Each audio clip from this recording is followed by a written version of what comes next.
بكل صدق أحببت أن باسمكم جميعا أن أشكره، لأن الأستاذ يعني ملهمك في أعماله في مدينة الرباط في الوزارة، ولكن عناية بنا وعناية بمجمعنا وبهذه الندوة يعني تفضل وجاء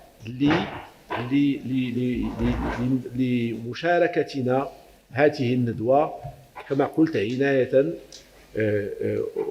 ومكارمة منه، وباسمكم جميعا أشكره. ونحن سعداء لأن مثل هذه الندوات يعني لا تستضيف فقط الكتاب والمثقفين والأدباء والمهندسين، بل يعني نحن لنا هذه الميزة الاستثنائية في مجالسنا أننا يسمعنا السادة والسيدات المسؤولين على القطاع، على التعمير وعلى حاضر ومستقبل هذه المدن وهذه الكنوز. فشكرا سيدي عبد اللطيف، والكلمة لك. شكرا جزيلا. السيدات والسادة، شكرا سيدي جعفر، هذه ليلة مباركة. ربما هذه المرة الثانية وسيدي جعفر يوقعني في هذا الفخ أنني أكون آخر المتدخلين، ويكون التعب قد نال من الحضور بعد يوم طويل. فبالتالي أولا أريد أن أحيي الحضور تحية خاصة. ثانيا هناك ناس اللي عندهم مكانة خاصة عندي واللي اليوم أشرف أنني أتحدث أمامهم، وعلى رأسهم السيد الوزير السي عبد الأحد الفاسي اللي اشتغلت تحت إمارته لمدة لم تكن بالطويلة، ولكن كنت محظوظا أنني اشتغلت معه، وكذلك مع الإخوان السي عبد العزيز اللي هو أستاذ ديالنا في قطاع التعمير وفي الإسكان، السي زريكم أيضا الذي اكتشفته وتعرفت عليه في حضان هذه الجمعية المناضلة وهذه الجمعية الشريفة. وكذلك سيدي جعفر، هذه علاقة اليوم ولات لن أتحدث عنها الآن، والسي بن عبود الذي اشتغلت معه في تطوان وأعرف شغفه ونضاله من أجل التراث والمجهود اللي تيبذلوا له في الجمعية ديال تطوان سمير ولا في مدينة تطوان. أظن أنه هذه التظاهرة ديال الجمعية ديال منيا هي تظاهرة عندها خصوصية من خصوصياتها، وأنا أقرأ هذه اللوحة أنه العنوان ديالها ادخلوها بسلام آمنين. هذه أيضا من الأشياء اللي منذ صغرنا هذه القضية ديال مراكش وديال رجال مراكش. يعني الجدة ديالي كانت دائما عندما نصل إلى مدينة مراكش تقول لنا سلموا، فبالتالي حتى نسلموا على رجال مراكش وعلى نساء مراكش وعلى مكونات مراكش، والتسليم من الأدب.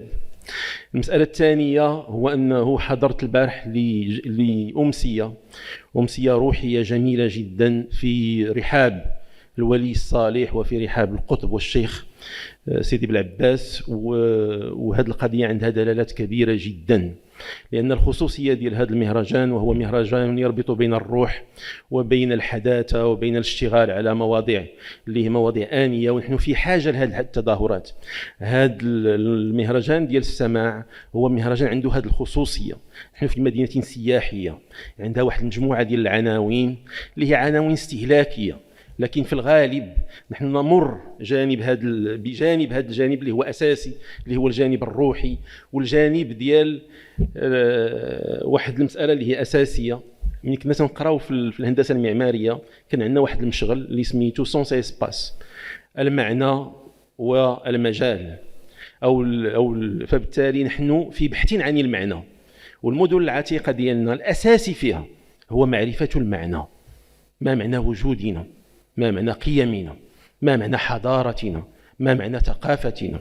هذا البحث عن المعنى هو القيمة الحقيقية لهذه الاشياء هذه. فبالتالي انا هذا المهرجان وهذا التظاهر اقراه من هذا الباب، هو باب فيه السماع، فيه تلاوه لذكر الله، فيه الصلاة على رسول الله، وفيه الاشتغال بالأشياء ديالنا اليومية اللي هي التراث واللي هي السياحة واللي هي فهذه هي إذا تنتحدثوا على شي خصوصية مغربية، هذه هي الخصوصية المغربية، وهذا هو اللي جعلنا أنه عندنا هذا النوع ديال المناعة.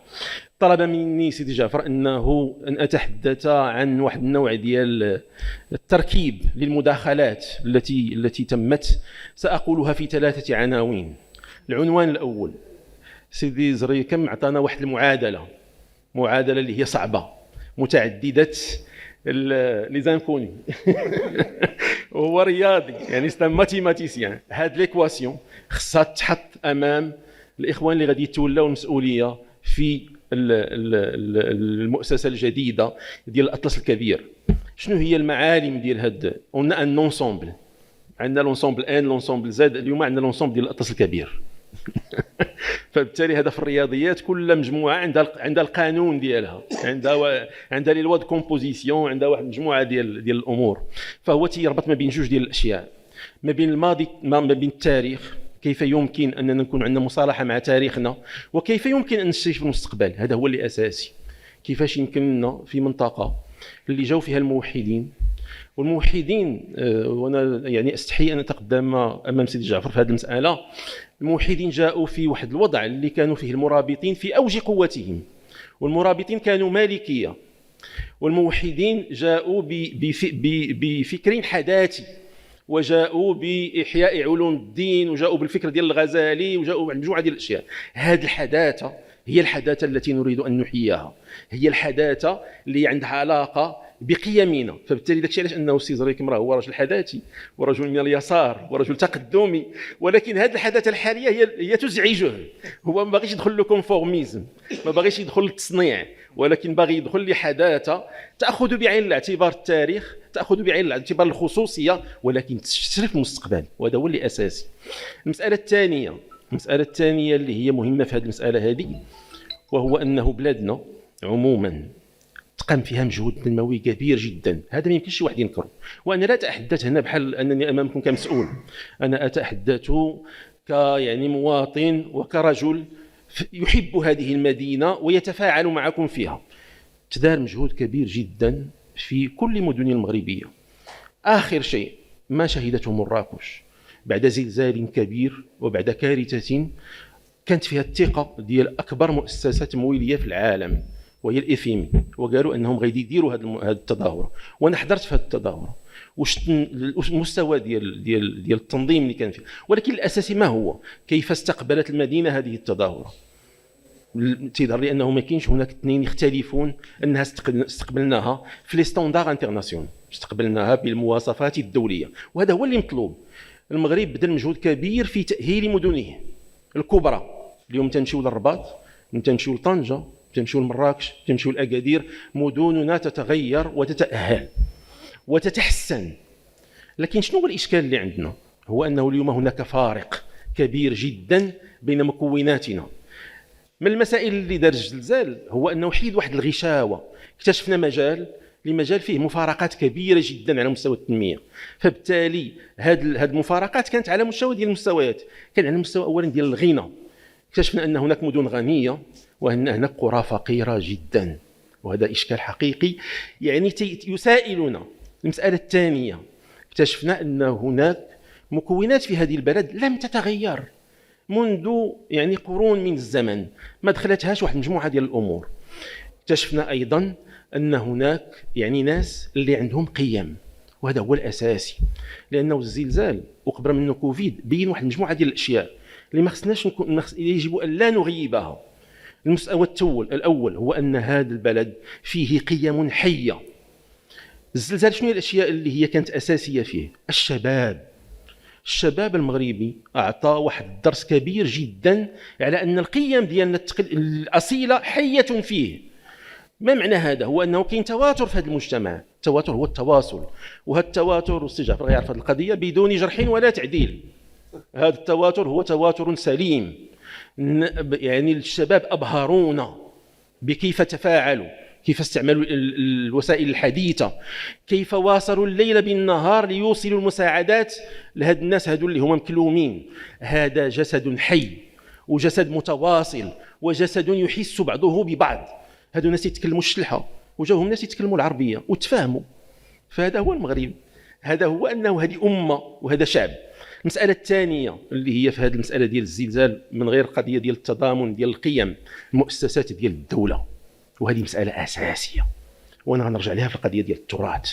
راه ما تيمكنش اليوم نواجهوا الإكراهات اللي عندنا ونحن يعني سأقول ينتقد بعضنا بعضا.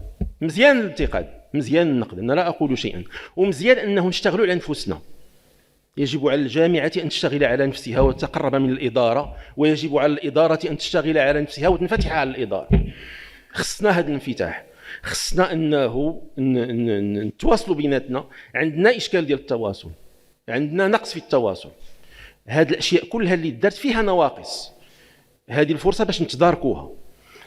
المسألة الأخرى اللي هي أساسي في هذه القضية، من تهضر على المؤسسات ديال الدولة، كلنا اكتشفنا واحد المجموعة ديال الأشياء، ونهضر على ثلاثة.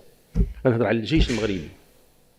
الجيش المغربي هذه دولة عندها جيش عصري، يعني تكوين يعني بجودة عالية ديال الخدمات، ما غنقولش أكثر. المسألة الثانية التعليم. هناك أبواق كبيرة جدا في بلدنا تقول أنه التعليم ديالنا فاشل، وهذا ليس صحيحا، وهذا خطأ، وهذا من معاول الهدم. وهذه مسألة شفناها في كوفيد وشفناها اليوم. شفنا ما كاينش هناك دولة في إمكانياتنا وفي حجمنا يمكن لها تحرك 7000 تلميذ وتوجد لهم أقسام بديلة في هذا الوقت من الزمن، بكل داكشي اللي خرج في الوسائل ديال التواصل وهذاك الشيء كامل. هذه المسألة في حد ذاتها لوجستيكيا هي يعني صعبة جدا. فبالتالي تعليمنا سليم، فيه نواقص بحال كاع الدول كلها، ولكن تعليمنا سليم، وخص هذا هو اللي يكون العنوان ديالنا. الصحة في كل التشخيصات اللي كاينه تقول انه الصحه المغربيه هي في وضع سيء. ايوا النظام الصحي ديالنا اكتسب مناعه في كوفيد وابان على انه عنده قدره كبيره في الزلزال. هناك مستشفيات اللي طلعت في 5 السوايع ودرت فيها عمليات. ايوا شنو هو هذا؟ هل هذا نظام صحي منهار؟ عندنا دول انهارت فيها الانظمه الصحيه، ليس بالمغرب. علاش نقول هذه القضيه؟ تنقولوا على ود المرفق العمومي.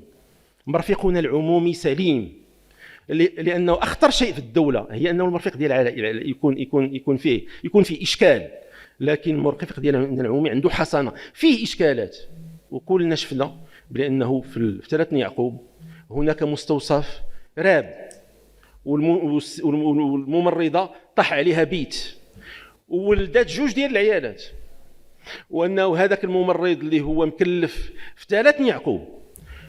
اشنو هو هاد الناس كانوا موجودين. نحن تنقول على الغياب، انا لا ادافع على الصحه، انا ما تنشقش في الصحه، ولكن تنتكلم على خاص يكون عندنا واحد الحدس اللي هو حدس وطني في التعامل مع مجموعه ديال الامور باش يكون عندنا تشخيص سليم.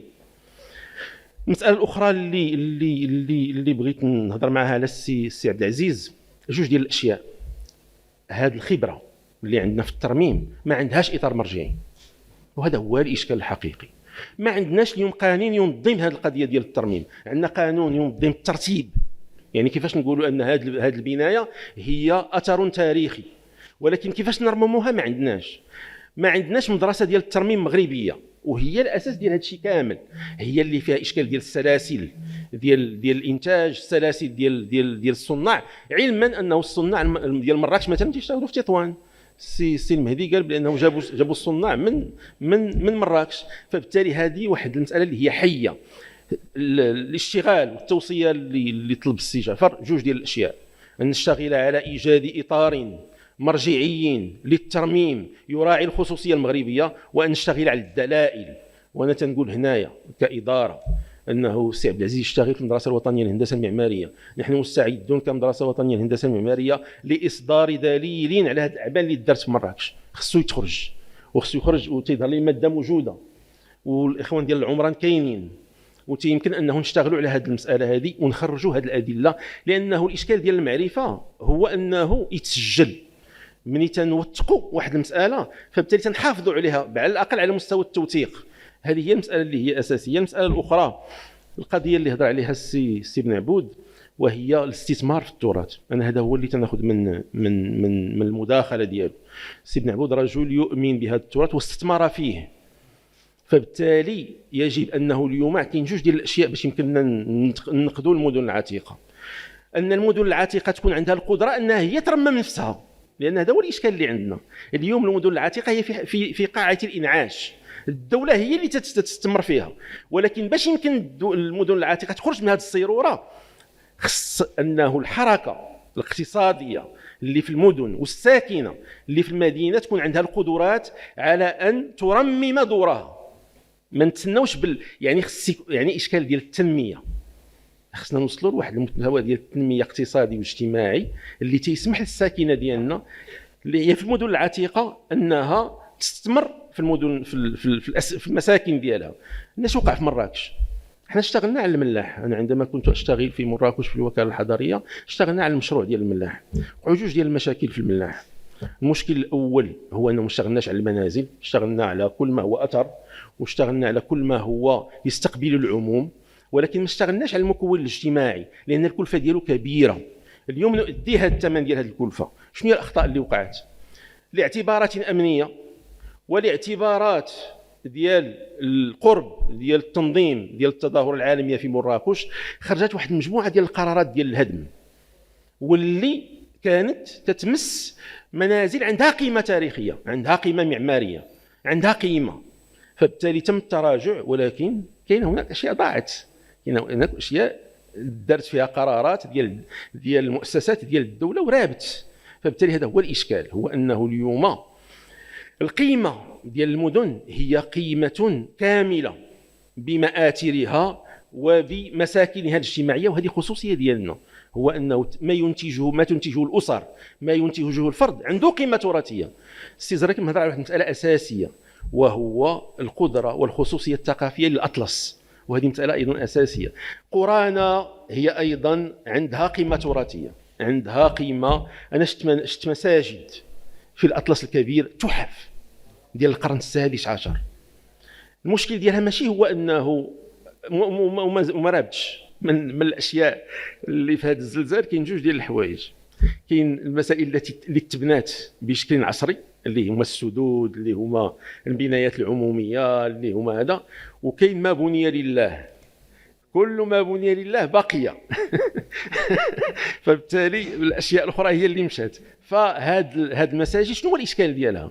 انها تعرفات، لان هناك سماسره اللي تيمشيو تيقلبوا على هاد التحف وتيحللوها، تياخذ داك العمود وتياخذ داك البرشله وهذا هو الخطر. هذا هو هناك سوق اليوم ديال هاد يهدد التراث، وهذا ما عندنا عليه حتى شي حمايه.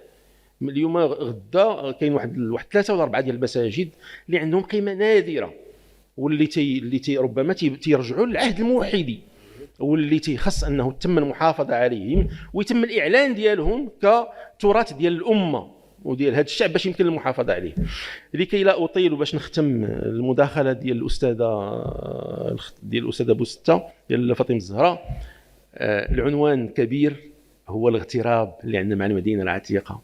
وانا قادم لاحضر الى هذا المكان استحضرتني هذه المساله. المدينه حيه، ولكن واش عندنا قدره نعيشوا فيها اليوم؟ حنا المغاربه ما نهضرش على الاجانب داروا اختيار، هناك نخب تسكنوا المدينه، ولكن هل حنا عندنا اليوم القدره على ان نتخلى على واحد المجموعه ديال الوسائل اللي هي السياره حتى البيت النعاس، واللي هي واحد المجموعه ديال الاشياء، واش مستعدين نتخلاو عليها باش نعيشوا في المدن العتيقه؟ راه هذا هو الاشكال، هو انه اليوم عندنا واحد القطيعه، واحد نوع من الاغتراب بين المكون التراثي وبين المكون الحداثي والعصري اللي تنعيشوه. فبالتالي اليوم اللي يمكن انه ندخلوا الاليات ديال الحداثه للمدينه العتيقه واللي يمكن اننا نستوطنوها ونعيشوا فيها، فغنكونوا عتقنا هذه القضيه ديال المدن. باش نختم جوج ديال الاشياء. المساله الاولى انه التراث اللي عندنا في المغرب هو تراث كبير جدا. عندنا 32 مدينه عتيقه. القضيه اللي قال السي بن عبود ملي كتزوروا وزان مدينه جميله جدا ومدينه غنيه بتراثها، ولكنها مدينه منسيه. زوروا أزمور، زوروا اشياء كاينه مدن عتيقه اللي هي جواهر. واش عمرنا زرنا تيزنيت، تارودانت؟ هذه مدن تارودانت هناك رسام عالمي يعني يعيش في هذه المدينه، يعني لا يمكن ان نتصور ماذا انتج هذا الشخص في هذه المدينه. قليل من الناس اللي تعرفوا هذه القضيه هذه. فبالتالي ما يزخر به التراث ديالنا. وانا وسي جعفر البارح في جوله ليليه بمراكش قلت له انه المدن ديالنا هي كنوز. فهذا الكنز راه هو اللي يمكن انه يكون يجعلنا حاضرين على المستوى الدولي، وهي الدجاجه التي تبيض ذهبا. راه الناس ملي تيجيو لمراكش تيجيو باش يشوفوا المدينه القديمه. علاش؟ ذاك البحث ديال المعنى، تيجيو تيقلبوا على المعنى. واليوم من تنهضروا على تظاهره مثلا عالميه بحال كاس العالم، وانتم عارفين انه نحن نستعدوا لكاس العالم، ولكن كاس العالم اللي فات كان فيها واحد المصطلح اللي هو النيه، نضيفوا له مصطلح اخر اللي هو المعنى. خصنا نبحثوا على المعنى. هذه مساله من الاشياء اللي يمكن ان نخرجوا فيها في هذا هو ان نبدا بحثنا عن المعنى. المساله الاخرى وهي انه هذه المدينه انا دائما، وهذه باش نختم، اشبهها بسيده جميله تجلس في جنه، تجلس في واحد الحديقه خضراء. وهذه السيده هي سيده متقدمه في السن، ولكن ليست بعجوز شمطاء، هي كهله، هي في اوج عطائها. والمجوهرات ديالها شكون هما؟ هي فوق راسها الكتبيه، يعني تاج ديال الكتبيه، وفوق صدرها قبور السعديين والمناره وفي اذنها ايضا واحد المجموعه ديال هذه المدينه. هذه السيده هي سيده فيها واحد الصفه وهي الحياء. فبالتالي لا تنكشف الا لمن تحب. فبالتالي بغينا انه نكون ممن تحبهم مراكش. شكرا لكم. Je voudrais remercier Monsieur le secrétaire général, c'est Abdeltif Nahli, et essayer de traduire, même sommairement, ce qu'il vient d'évoquer. D'abord, il a commencé par une question essentielle sur les règles quand on aborde des cités emblématiques comme Marrakech. Il y a des règles de convenance et puisque nous avons choisi un terme générique disant pour cette édition Udkhuluha bisalamin aminin, un verset coranique qui d'ailleurs se retrouve, il est sur le fronton de Baba Gnaou, c'est-à-dire que du temps du califat al-Muhad, ce grand calife qui est Yaqub al-Mansur, à qui on doit cette porte califale exceptionnelle dans l'histoire des pays en terre d'islam, c'est écrit en épigraphie monumentale Udkhuluha bisalamin amin. Entrez à Marrakech, entrez dans la cité avec dans la paix et la sérénité. J'essaie de traduire. Ça veut dire qu'en fait, ces fondateurs de la cité, au temps des fondateurs et du califat universel, ici à Marrakech, il y avait des intentions spirituelles et les gens avaient tellement confiance dans leur cité parce que c'est une, en fait, entrez-y, en fait, c'est un discours divin adressé aux bienheureux dans le paradis. En tout cas, et puis il a évoqué la belle.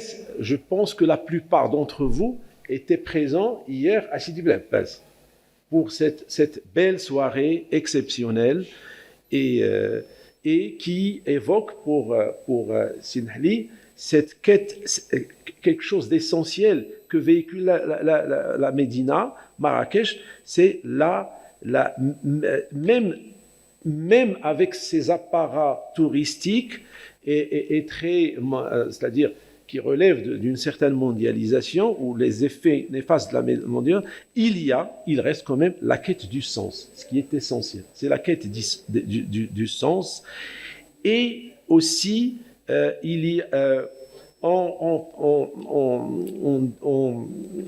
commentant la communication de l'exposé de Sir Abdul-Ghani Zreikem, il est question d'une équation à plusieurs inconnues pour faire allusion à la formation de Sir Abdul-Ghani Zreikem, le mathématicien.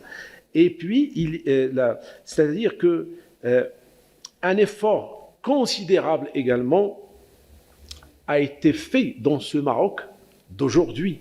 C'est tout à fait avéré. Et les gens en conviennent. La mise à niveau des villes, mais il y a également certains paradoxes. Mais où, après justement ce triste tremblement de terre, on découvre qu'il y a des villes riches et une campagne pauvre. Et ça dure depuis un certain temps. Mais on a découvert aussi, c'est les valeurs humaines vivantes auprès de notre jeunesse, c'est-à-dire cette jeunesse qui est presque totalement connectée, et tout ce que ça peut évoquer, être connecté aujourd'hui, décelement, en fait, ce n'est pas vrai. Il y a effectivement des valeurs humaines vivantes que porte la jeunesse en harmonie avec les valeurs de solidarité notamment. J'espère excusez-moi. C'est Abdelatif aussi a évoqué qu'il y a aussi des acquis qui sont tout à fait avérés, comme les institutions de l'État qui sont là et qui ont répondu positivement et présentes après cette tragédie c'est-à-dire que nous n'étions pas dans une situation d'un État défaillant et qui n'a pas pu répondre à cette urgence et à cette situation tragiquement inédite. C'est tout le contraire. Naturellement, même s'il y a des carences, que ça soit dans l'enseignement, que ça soit dans le système de santé, mais toutes ces institutions répondent présentes. Et après, il était question en fait, les services publics, ils ont fait preuve d'une saine réactivité. Le cadre, s'agissant de commenter la très belle intervention de Sir Abdelaziz Belkziz sur la question, c'est-à-dire le travail et l'intervention sur le terrain et pour de bonnes pratiques de restauration, il faudrait en fait un cadre législatif et puis des guides pour mieux connaître et aller de l'avant dans ces questions. Je vais pas c'est Abdelatif a évoqué encore beaucoup d'autres aspects, mais je termine, mais de façon très brève, pour dire qu'il a dit que le patrimoine marocain était immense, mais il y a des parties oubliées mais à la faveur de ces grandes crises, ces trésors arrivent à se manifester parce que les médinas, les tissus traditionnels, bâtis traditionnels, en fait, ce sont des trésors et qui sont propices à la quête du sens. Et il a rajouté qu'il faut, c'est-à-dire dans cette belle réussite de notre équipe nationale il y a quelques mois dans la Coupe du Monde, il était question de l'ANIA, d'une parfaite sincérité, d'une parfaite intention.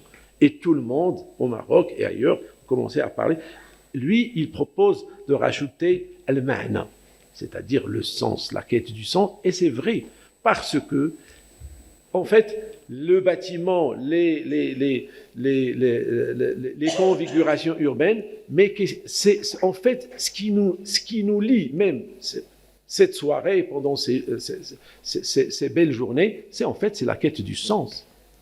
C'est la quête du sens, c'est le vivre ensemble, et comment, peut-être, on se retrouve aujourd'hui dans des systèmes urbains, dans la Médina, qui sont propices en cette quête du sens. Et il a terminé sur une note très esthétique. Et il a comparé la Médina à une belle femme d'âge mûr, d'âge mûr, et qui est parée, qui a des beaux atours, et qui est parée de tout ce qui est de monuments, de tout ce qui est beau dans ce patrimoine très divers, très beau à Marrakech, et qu'elle ne peut, c'est-à-dire se révéler, se manifester qu'aux amoureux sincères. Voilà. Merci.